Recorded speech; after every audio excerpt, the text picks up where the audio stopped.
को लेकर अमेरिका की नई रिपोर्ट डोनाल्ड ट्रंप को डरा रही है। जी हां, ईरान ने ऐलान कर दिया है कि उसकी मिसाइल पावर दोगुनी की जा चुकी है और अब वो नई जंग लड़ने के लिए तैयार है।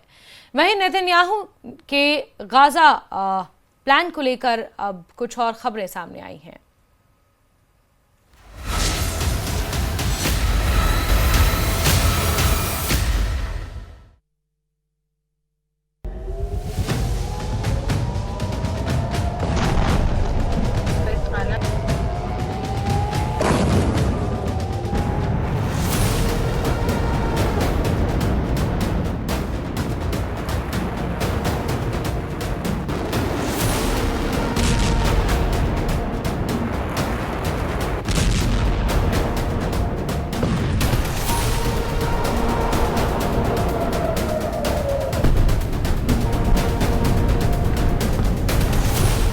तेरह जून को इजराइल के हमले के बाद जब ईरान ने इजराइल पर मिसाइल बरसाई तो पूरी दुनिया हैरान थी। ईरान मिसाइल अटैक का हर रिकॉर्ड तोड़ रहा था।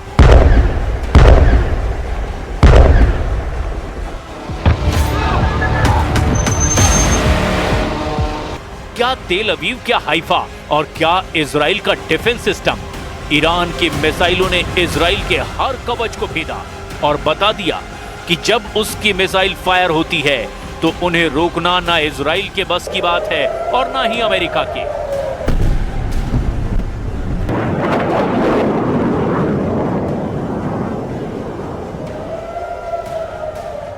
बारह दिन तक ईरान के गुस्से को पूरी दुनिया ने देखा और अब इन्हीं हमलों से सीखते हुए ईरान ने एक बड़ा ऐलान किया है।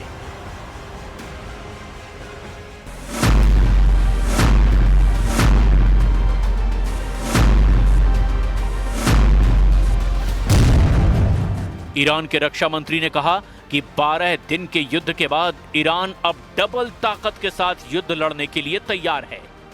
अजीज नासिर जादेह के मुताबिक ईरान की मिसाइल पावर 2 गुना बढ़ा दी गई है। ईरान को लेकर बड़ी खबर इजराइल के मीडिया में भी छप रही है। खबर यह है कि ईरान ने अब दूसरे देशों में हथियार की फैक्ट्री बनानी शुरू कर दी है। हालांकि किस देश में, इसका जिक्र नहीं किया गया।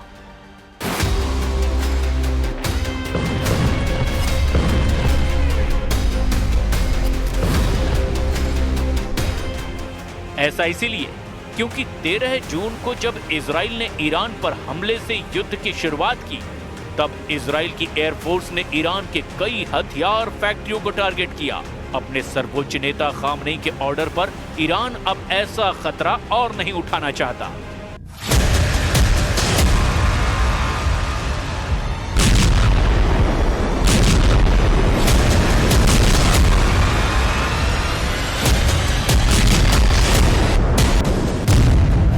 सवाल ये उठ रहा है कि अगस्त के आखिर या फिर सितंबर की शुरुआत में ईरान इजराइल की टक्कर फिर शुरू हो सकती है। एक तरफ नेतन्याहू गाजा पर चढ़ाई करने जा रहे हैं तो दूसरी तरफ ईरान खुद को नए युद्ध के लिए तैयार कर चुका है। ईरान के रक्षा मंत्री अजीज नासिर जादेह ने कहा कि अब ईरान के पास और घातक मिसाइल आ चुकी है। अगर इजराइल ने फिर हमला किया तो नई मिसाइल इस्तेमाल की जाएंगी।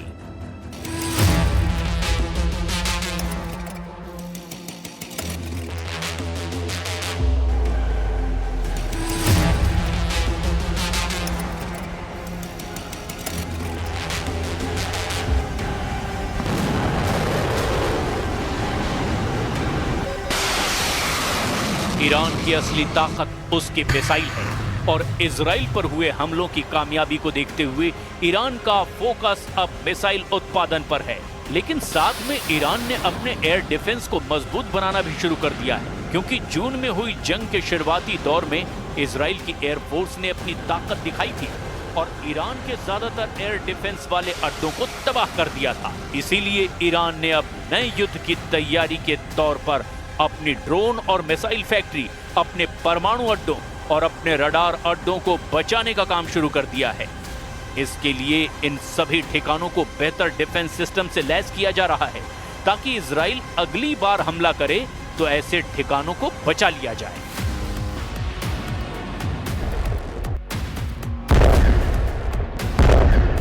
अमेरिका और इजराइल ने स्टेल्थ विमानों का इस्तेमाल करके ईरान के कई ठिकानों को तबाह करने का दावा किया था। इसमें ईरान का फोर्दो परमाणु अड्डा भी था, लेकिन अब अमेरिका के दावे को एक जनरल ने पलीता लगा दिया है। अमेरिका ने DIA यानी डिफेंस इंटेलिजेंस एजेंसी के प्रमुख लेफ्टिनेंट जनरल जेफ्री क्रूज को बर्खास्त कर दिया है। जनरल क्रूज ने अपनी रिपोर्ट में दावा किया था कि अमेरिका के हमलों से ईरान का परमाणु कार्यक्रम पूरी तरह तबाह नहीं हुआ है।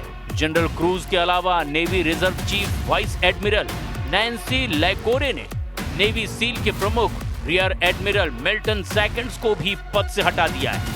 ये खबर इस वक्त अमेरिका के हर बड़े अखबार और मीडिया में हेडलाइन बन चुकी है। ट्रंप प्रशासन ने जिस तरह इन अफसरों को पद से हटाया, उसकी खूब आलोचना हो रही है, क्योंकि इन्होंने वैसे रिपोर्ट नहीं दी जैसी कि ट्रंप ने ईरान के परमाणु अड्डों पर बमबारी करने को लेकर दावा किया था।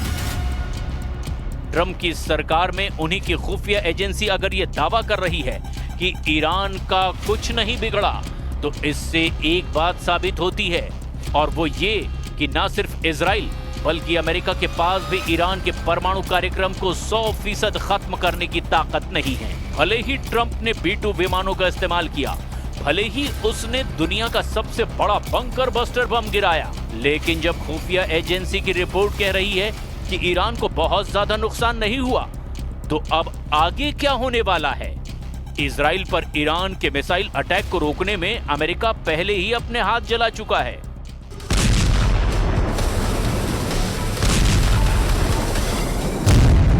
रिपोर्ट है कि इजराइल को ईरान से बचाने के लिए अमेरिका ने जब अपना सबसे बेहतरीन मिसाइल डिफेंस सिस्टम थाड एक्टिव किया, तो ईरान की मिसाइलों को रोकने में थाड का 20% मिसाइल स्टॉक खत्म हो गया। यानी अमेरिका ने जिस मिसाइल डिफेंस सिस्टम को रूस और चीन से बचने के लिए तैयार किया, उसकी 20% मिसाइल तो सिर्फ ईरान को रोकने में इस्तेमाल करनी पड़ी। नेतन्याहू की दरख्वास्त पर डोनाल्ड ट्रंप ने एक नहीं बल्कि दो थाड मिसाइल डिफेंस सिस्टम इजराइल में तैनात किए, और इनका इस्तेमाल उन 12 दिनों में जमकर हुआ जब ईरान और इजराइल के युद्ध को दुनिया ने तीसरे विश्व युद्ध की शुरुआत के तौर पर महसूस किया। थाड यानी terminal high altitude area defence, ये मिसाइल इंटरसेप्टर यानी मिसाइल रोकने वाला डिफेंस सिस्टम अमेरिका की कंपनी लॉकहीड मार्टिन ने बनाया है। अमेरिका के रक्षा मंत्रालय यानी पेंटागन से थाड को लेकर कुछ सवाल पूछे गए, जिससे न सिर्फ इजराइल बल्कि अमेरिका के पूरे डिफेंस सिस्टम की पोल खुलती हुई नजर आ रही है, क्योंकि यह खबर अब वर्ल्ड हेडलाइन बन करके डोनाल्ड ट्रंप और बेंजामिन नेतन्याहू को परेशान कर रही है। हर जगह छप चुका है कि ईरान की आधुनिक बैलिस्टिक मिसाइलों को रोकने में अमेरिका के थाड सिस्टम को बड़ा झटका लगा है। सिर्फ 12 दिनों में उसका 20% स्टॉक खत्म हो गया है। अब अमेरिका को अपना स्टॉक भरने में 8 साल का वक्त लग सकता है। थाड के इस मिसाइल इंटरसेप्टर की कीमत 106 करोड़ रुपए बताई जाती है। 2024 में अमेरिकी सेना को सिर्फ 11 थाड इंटरसेप्टर मिले थे। 2025 के अंत तक अमेरिका को 12 और थाड इंटरसेप्टर मिलने की उम्मीद है, जबकि 2026 में अमेरिका थाड के लिए 25 से 37 नई मिसाइल बना पाएगा। इसकी लागत बहुत ज्यादा है। थाड के एक मिसाइल इंटरसेप्टर की कीमत 106 करोड़ रुपए बताई जाती है। यह खबर अमेरिका से लेकर इजराइल और यूरोप से लेकर ईरान और चीन की मीडिया में हेडलाइन बन चुकी है। जाहिर है इस खबर ने पेंटागन में हड़कंप मचा दिया है। 12 दिन के युद्ध के दौरान ही अमेरिका ने थाड की इतनी मिसाइल जाया कर दी, जिसके उत्पादन करने में उसे कई साल लग जाएंगे।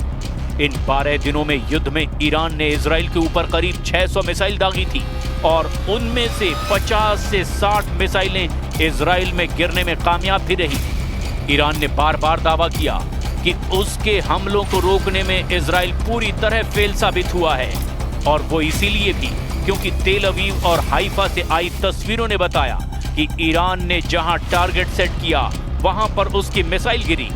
एक साथ इतने मिसाइलों का सामना करके दुनिया का कोई भी एयर डिफेंस सिस्टम या मिसाइल डिफेंस सिस्टम क्यों ना हो, वो घुटने के बल बैठने पर मजबूर हो जाएगा। और इजराइल में यही हुआ। ईरान ने 12 दिनों के युद्ध के दौरान बार बार बताया कि उसकी मिसाइल पावर को हल्के में ना लिया जाए। थार्ड को लेकर अमेरिका में जो रिपोर्ट आई, उस रिपोर्ट में बताया गया कि युद्ध से पहले अमेरिका के पास थार्ड की 650 मिसाइलों का स्टॉक था, लेकिन इजराइल और ईरान की जंग के दौरान उसको 150 से ज्यादा मिसाइलें फायर करनी पड़ी। रिपोर्ट में यह भी बताया गया कि ईरान ने जब कतर में अमेरिका के मिलिट्री अड्डे पर मिसाइल दागी, तब अमेरिका को अपनी 30 पैट्रियट मिसाइलों को लॉन्च करना पड़ा ताकि वो ईरान के हमलों को नाकाम कर दे, लेकिन उसमें भी वो पूरी तरह कामयाब नहीं हो पाया। रिपोर्ट के मुताबिक अमेरिका के थार्ड मिसाइल डिफेंस सिस्टम ने इजराइल के एरो 2 और एरो 3 इंटरसेप्टर के साथ में ईरान की 574 मिसाइलों में से 201 को तबाह किया। बाकी मिसाइलों को दूसरे डिफेंस सिस्टम ने नष्ट किया।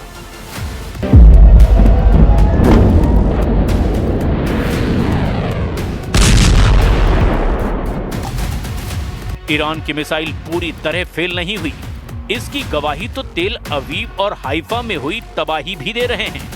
इसीलिए ये कहा जा रहा है कि थार्ड या एरो पूरी तरह कामयाब रहे, ये सरासर गलत है, क्योंकि तेल अवीव के बीचों बीच ईरान की मिसाइल गिरी है, जबकि ईरान का दावा है कि उसने इजराइल के सीक्रेट अड्डे नेवातीम एयरबेस को भी टारगेट बनाया। यहां पहले से ही थार्ड मिसाइल डिफेंस सिस्टम तैनात था।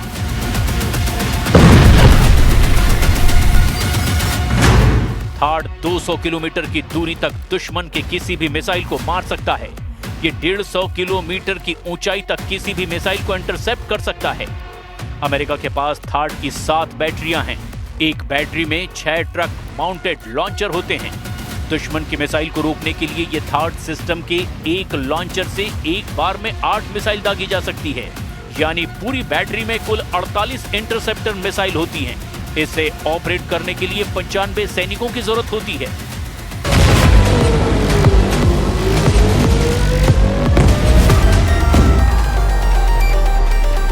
इजराइल में ऐसे 2-2 सिस्टम तैनात रहे, लेकिन क्या ये काफी साबित हुए? बिल्कुल नहीं। हाइफा और तेल अवीव में गिरती हुई मिसाइलों ने बताया कि ईरान एक बार में सैकड़ों मिसाइल फायर करने की ताकत रखता है और उनको रोकना ना इजराइल के बस की बात है और ना ही अमेरिका इसमें 100% कामयाब रहा। और अब ईरान ने अपनी मिसाइल पावर को 2 गुना करने का ऐलान किया है। ऐसे में समझा जा सकता है कि नया युद्ध हुआ या फिर जंग फिर शुरू हुई तो अमेरिका और इजराइल को ईरान से कैसे टक्कर मिलेगी।